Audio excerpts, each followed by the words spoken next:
Welcome to Penrose Learning, where we make understanding easy. In this video, I will explain how to file your FBAR. This process is crucial if your foreign financial accounts exceed $10,000 in total value. We will cover who needs to file, what information you must collect, and how to navigate the online system. Understanding these steps ensures you meet your reporting obligations accurately and on time. Let's get started. Before you begin, gather essential information for each foreign account.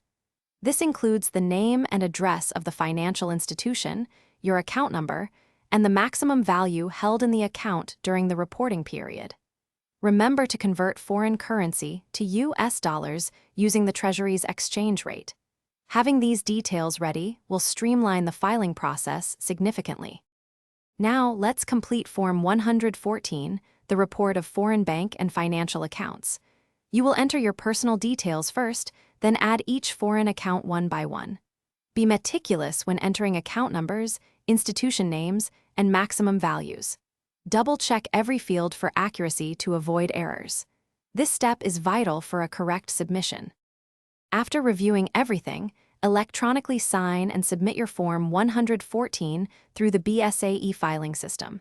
You will receive a confirmation number, which is important to save.